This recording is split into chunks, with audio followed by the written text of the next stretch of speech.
Did you know that a shadowy figure haunted California in the late 1960s? The streets of California, usually bustling with life and energy, were cloaked in an eerie silence as fear gripped the hearts of its residents. The air was thick with tension, and every shadow seemed to hide a potential threat.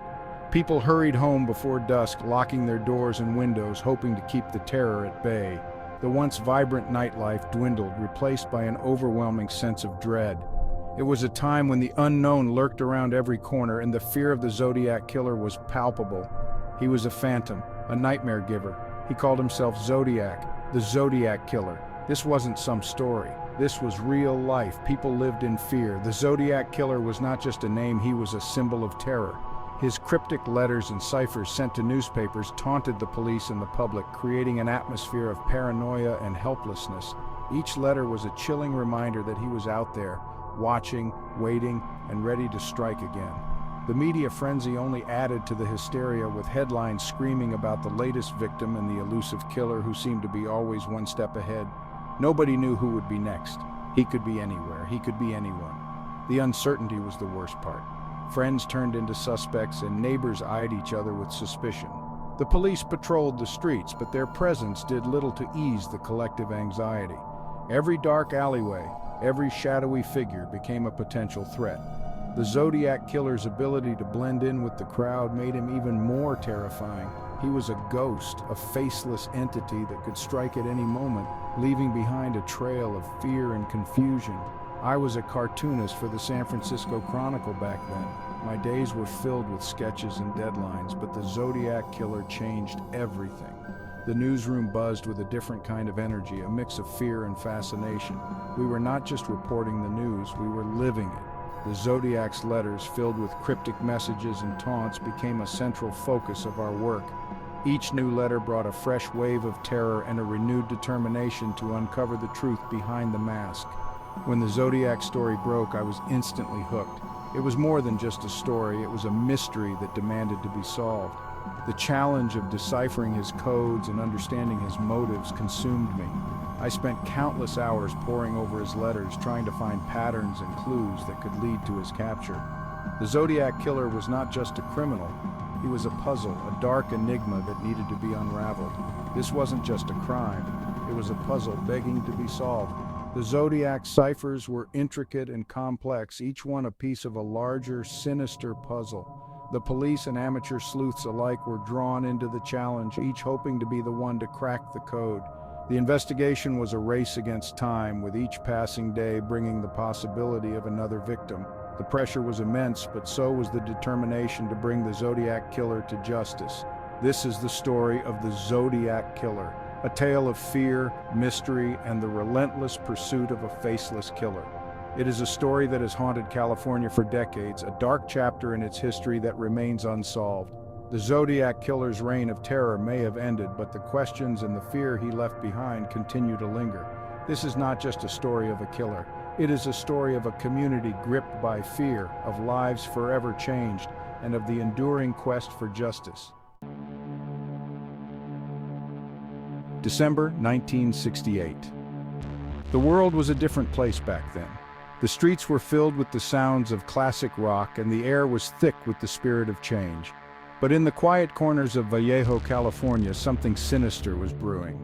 Two teenagers, David Faraday and Lou Jensen, were on a first date. They were young, full of life, and had their whole future ahead of them. They laughed, they talked, and they dreamed like any young couple would.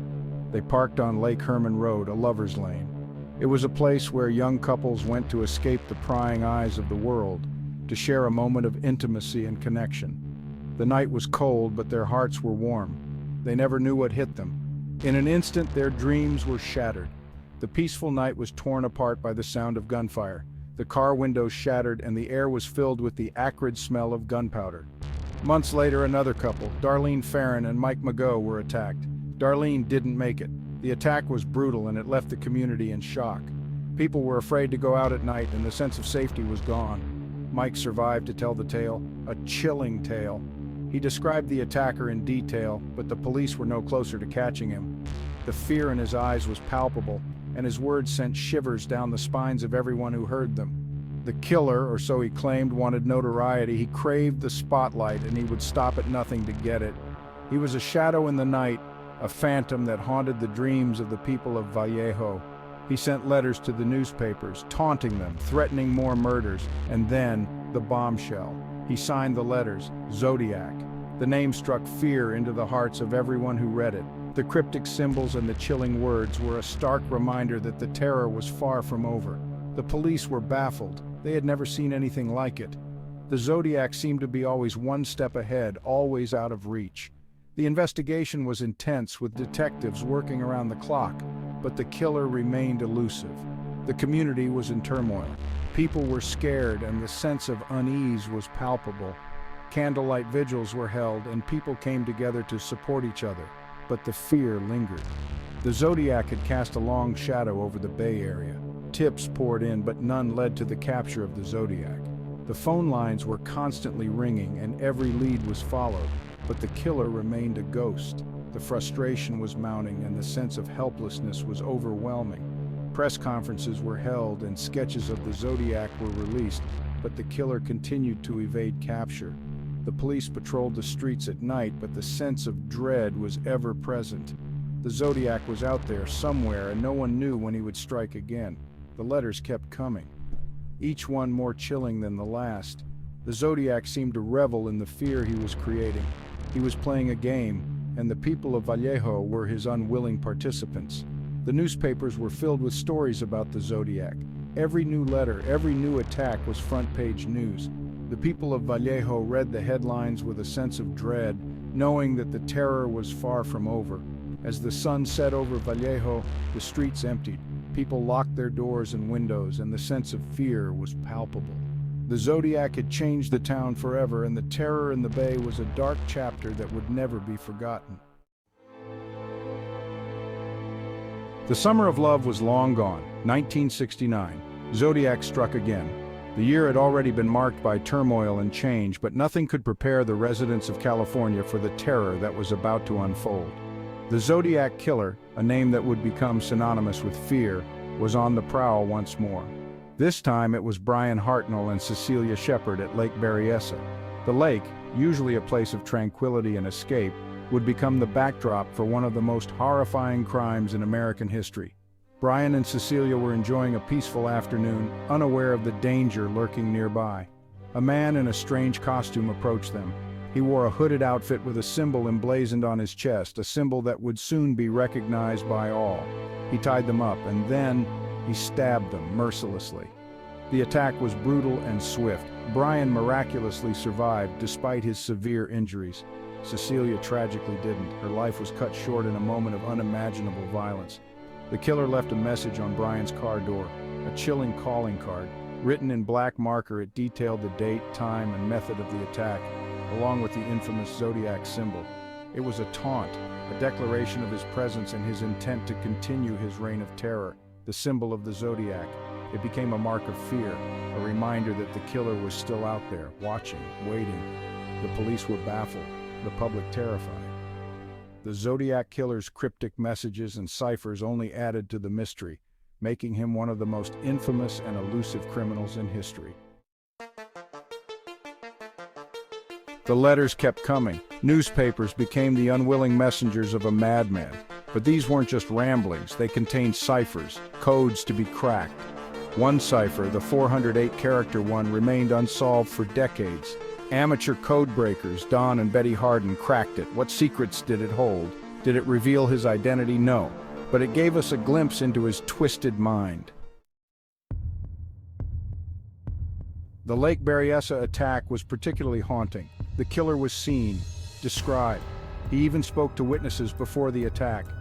This wasn't a stealthy killer in the night. This was brazen, audacious. He left his mark on everything. The car, the victims, the letters. He craved attention. He wanted the world to know his name, and we do, Zodiac. A trail gone cold, or has it? Years passed, leads went cold. The case seemed destined to become another unsolved mystery, but the Zodiac wouldn't disappear that easily. The memory of his crimes lingered. The case was never closed. Investigators continued to chase shadows. New technologies emerged. DNA analysis, forensic advancements. Could these be the keys to unlocking the secrets of the Zodiac? The Zodiac Killer was never caught, never brought to justice. The case remains open to this day, but that doesn't mean hope is lost. With advancements in DNA technology, we're closer than ever to uncovering the truth. Every day, investigators are working tirelessly, determined to bring closure to the families of the victims and finally unmask the face behind the Zodiac. The Zodiac Killer's reign of terror may be over, but the mystery continues. The question remains, who was the Zodiac? Maybe you hold a piece of the puzzle. Do you remember anything from that time? Have you heard stories? Don't dismiss anything as insignificant. Every detail, no matter how small, could be the missing link. The Zodiac Killer thought he could vanish into obscurity. He was wrong. We won't let him rest. We won't let the victims be forgotten. Subscribe to our channel and share this video. Keep the story alive. Keep the pressure on. Help us unmask the Zodiac.